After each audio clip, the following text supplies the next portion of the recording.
In a tiny village far from the cities, lived a poor little girl named Huma.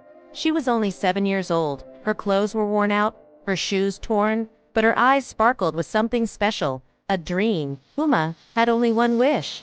"I just want to see fairies, just once." She would often sit by her window, gazing at the stars, whispering to the moon, and listening to her grandmother's fairy tales, hoping, praying, that one day her dream would come true. One night, when the moon was full and the wind whispered gently, Huma heard a strange voice in the breeze. "If your heart truly believes, the fairies will appear." The very next morning, Huma packed a small cloth bag with a piece of old bread, her wooden doll, and her grandmother's whispered parent. She set off to find the fairies. The path was long and lonely, but her heart was full of courage. As she walked, she reached a deep and shadowy forest. The trees were so tall, they blocked out the sun. Silence wrapped around her like a blanket. Suddenly, a voice came from the bushes. "What is a little girl like you doing here?" A wise old fox stepped out from the shadows. "I'm looking for the fairies," Huma said bravely. "Have you seen them?" The fox tilted her head and smiled. "If that's true, give me your bread, and maybe I'll show you the way."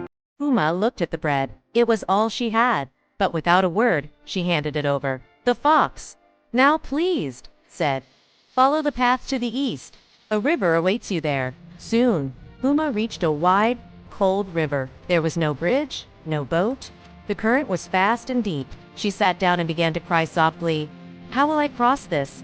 I'm just a little girl." Just then, a chubby rabbit appeared. "Are you the girl looking for the fairies?" it asked. "Find my missing carrot, and I'll tell you the river's secret." Huma searched the nearby grass and found a bright orange carrot under a leaf.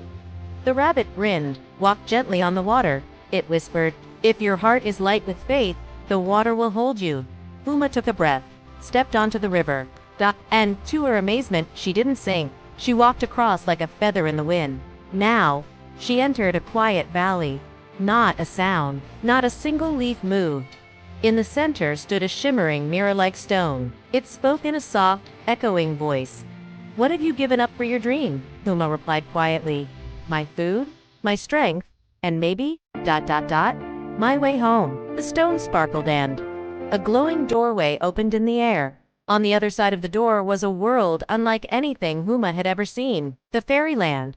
Everywhere there were floating lights, singing winds, glowing flowers, and dancing fairies. In the center, the fairy queen descended with a smile. "Dear Huma," she said, "your heart is pure and your courage real. That's why you found us." The fairies flew around her, clapping and cheering. One touched her shoulder, and her clothes transformed. She looked just like a fairy herself. The queen held her hand and said, "Now go back. Show the world that dreams come true, not with gold, but with kindness, patience, and belief." Tears of joy filled Huma's eyes. She walked back home, though something had changed. She still lived in her small house, still had worn clothes, but she now carried magic inside her. Ending Huma's dream came true.